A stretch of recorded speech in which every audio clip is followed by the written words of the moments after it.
saling terkait, bergantung, dan tak terpisahkan.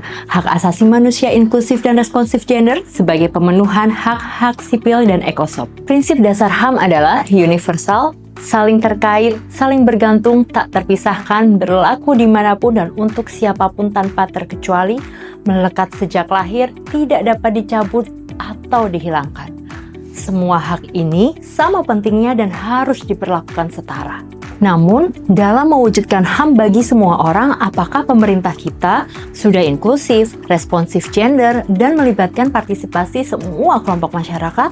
Sayangnya, proses pemenuhan HAM sampai saat ini masih sering lupa untuk melibatkan kelompok rentan seperti kelompok muda, perempuan, minoritas gender, disabilitas, bahkan masyarakat adat, sampai kelompok marginal lainnya. Tidak heran kalau ketidakadilan gender, diskriminasi, marginalisasi masih sering terjadi sampai saat ini dan menghambat pemenuhan hak bagi semuanya. Bicara tentang hak ekosop tidak bisa dipisahkan dari pemenuhan atas hak pendidikan. Negara wajib memenuhi hak ini, seperti membangun dan menyediakan fasilitas, kurikulum, hingga menyediakan alat ajar atau belajar yang bisa mengakomodir kebutuhan berbagai kelompok masyarakat. Tapi fasilitas sekolah yang disediakan oleh negara apakah sudah cukup mudah diakses oleh teman difabel dan memenuhi kebutuhan belajar mereka? Belum lagi pertanyaan tentang mengajarnya. Apakah guru-guru kita sudah memiliki nilai inklusivitas? Di lapangan masih banyak sekolah negeri yang sayangnya menolak siswa disabilitas. Mereka hampir selalu diarahkan untuk ke sekolah luar biasa. Ini bentuk diskriminasi. Di sisi lain, jikapun mau menerima, fasilitas sekolah belum memadai.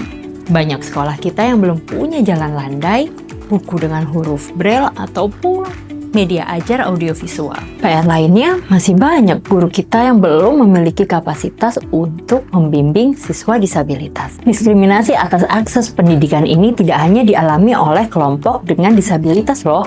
Masih banyak kelompok masyarakat lain juga mengalami hal serupa, seperti masyarakat adat, masyarakat miskin, dan kelompok minoritas gender. Negara tidak hanya wajib memenuhi, namun juga menghormati dan melindungi semua HAM warganya tanpa terkecuali. Artinya, negara bukan hanya tidak boleh melanggar HAM, tapi harus ikut aktif mencegah pelanggaran HAM. Dalam pendekatan berbasis HAM, negara wajib memastikan pembangunan dan kebijakan berpusat pada manusia dan keadilan. Demi memastikan hak asasi semua orang dihormati, dilindungi, dan dipenuhi, maka penting untuk mengedepankan prinsip-prinsip pendekatan berbasis HAM yang inklusif dan responsif gender. Ketimpangan, ketidakadilan, diskriminasi, marginalisasi terhadap kelompok rentan dan terpinggirkan adalah tanda besar bahwa hak asasi manusia belum sepenuhnya terwujud. Pendapat dan suara mereka masih dianggap tidak penting, bahkan sering dikecualikan dalam proses pembangunan. Kita harus ingat bahwa kegagalan dalam mengatasi ketidaksetaraan dan diskriminasi di satu bidang hak akan menghambat pemenuhan hak di bidang lain. Pendekatan HAM yang inklusif dan responsif gender secara luas akan mengatasi ketidaksetaraan dan diskriminasi sistemik. Pelajari lebih jauh mengenai keterkaitan antara HAM yang inklusif dan responsif gender sebagai jembatan pemenuhan hak-hak sipol dan ekosop di sesi ini ya. Selamat belajar!